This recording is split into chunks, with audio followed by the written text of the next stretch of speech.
और इस बार माता का आगमन हाथी पर हुआ है, तो वो भी देश के लिए सुख समृद्धि लेकर के आई है। हाथी एक विशाल जानवर के रूप में।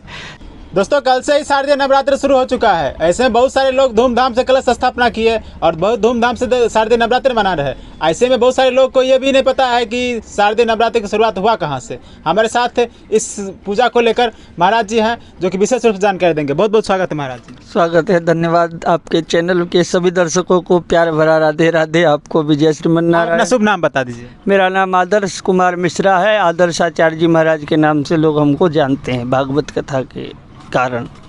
शारदीय नवरात्रि क्यों लोग मनाते हैं? शारदीय नवरात्रि भगवान श्री कृष्ण के जन्म उत्सव के समय से ही शुरू हो जाता है।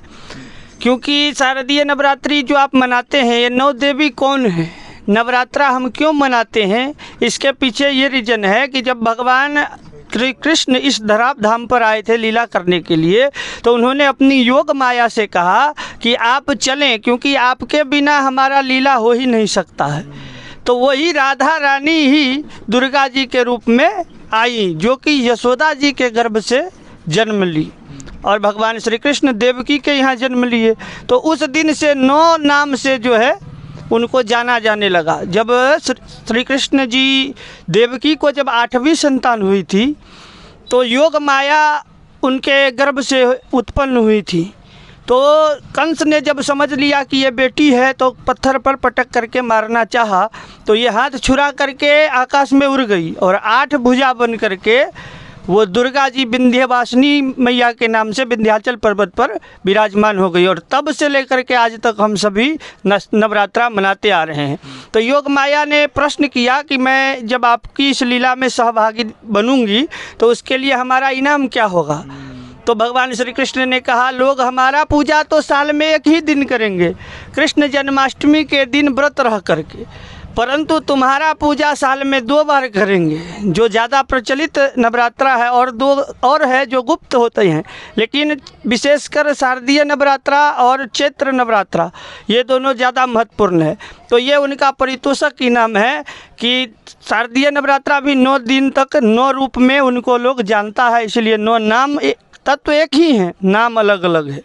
इसलिए 9 दिन में 9 देवियों का पूजा होता है। प्रथमम शैलपुत्री च, पहले दिन शैलपुत्री का पूजा होता है। द्वितीयम ब्रह्मचारिणी, नाम अलग है, देवी वही है।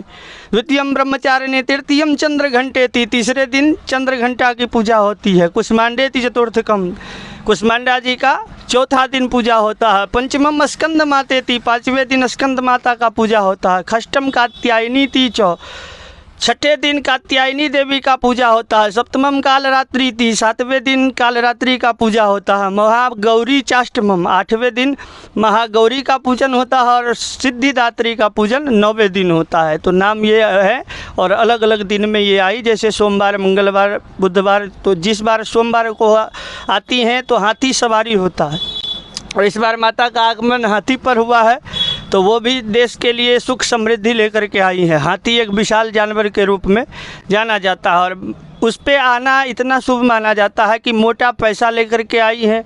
पूरे देश विदेश में सब जगह आर्थिक रूप सुधरेगा, फसल अच्छी होगी, बारिश का भी संभावना है। तो ये सब कुल मिलाकर के आना और जाना, जाना भी नर पे है, मनुष्य के कंधे पर जाना भी सुख समृद्धि लेकर के आएगा।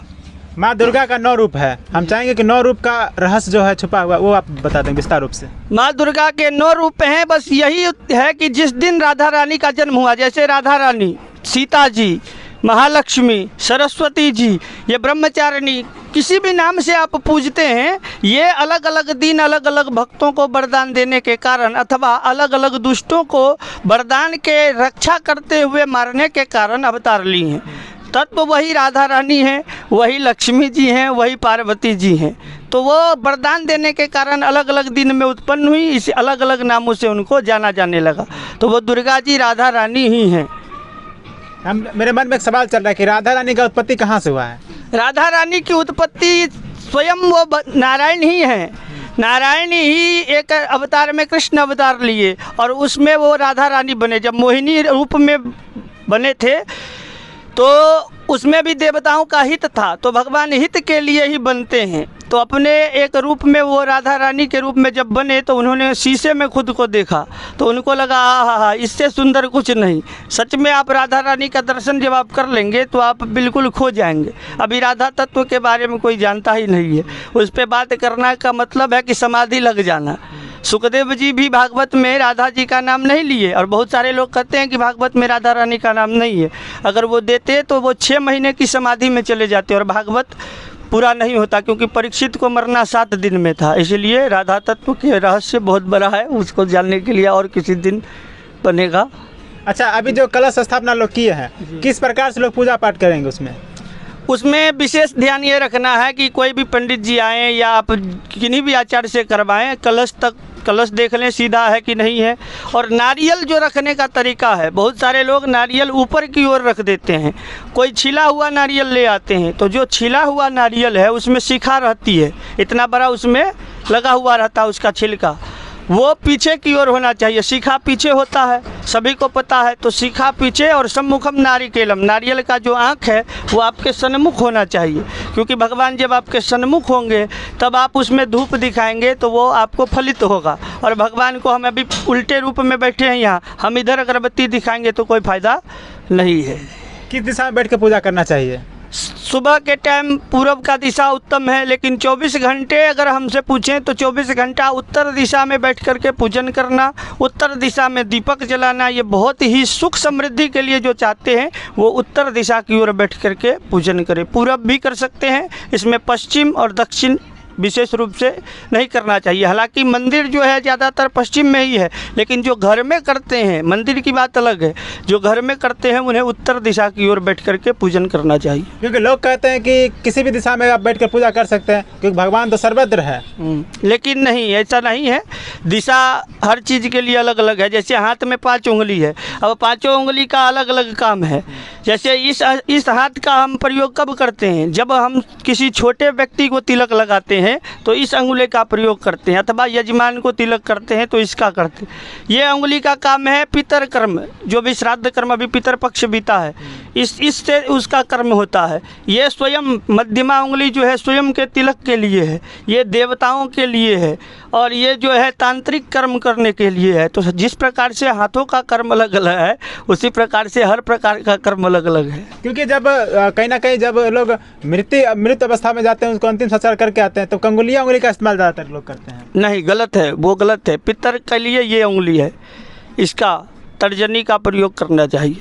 क्योंकि हमने भी देखा था। जी जी, एकदम, ये हम बता दिए ना अभी आपको, 5 उंगली का कर्म अलग अलग है, उसी प्रकार से। अच्छा, तिलक लगाते हैं, तिलक लगाने से क्या होता है? तिलक लगाने के 5 महत्वपूर्ण फायदे हैं। चंदनस्य महत् पुण्यम, चंदन लगाने से महान पुण्य की प्राप्ति होती है।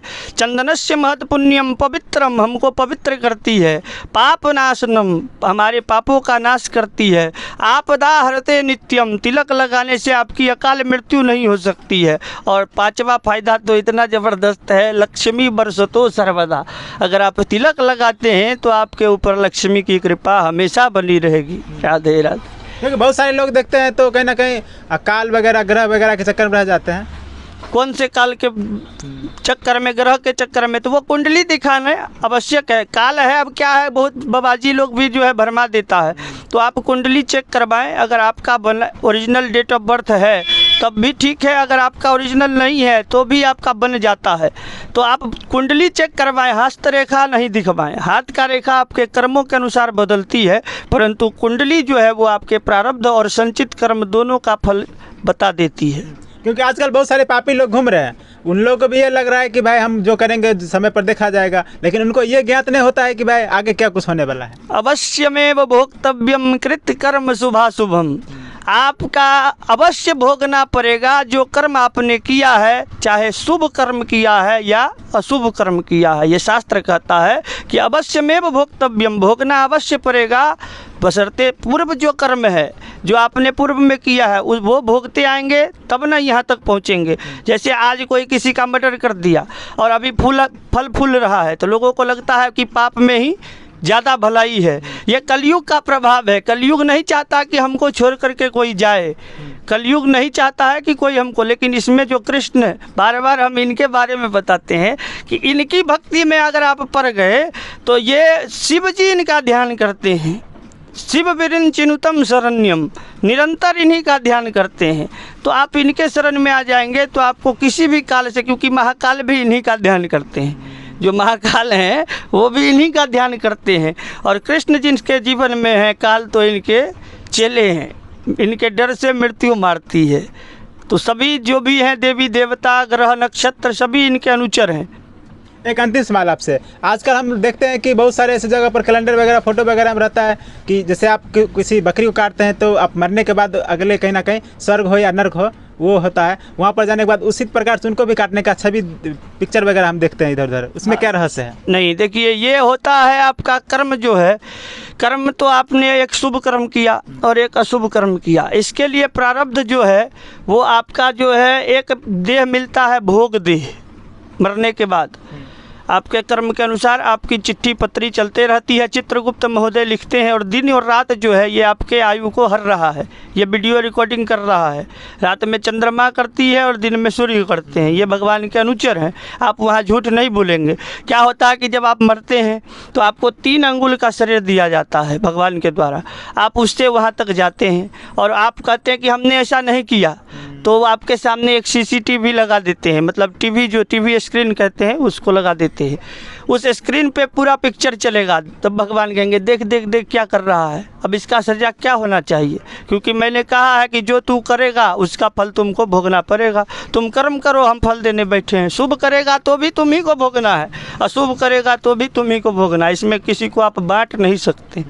अच्छा, ब्रह्मांड की उत्पत्ति कहाँ से हुई है? ब्रह्मांड तो सारा भगवान के मुख में है, मुख से, भगवान के मुख से ब्रह्मांड की उत्पत्ति हुई है।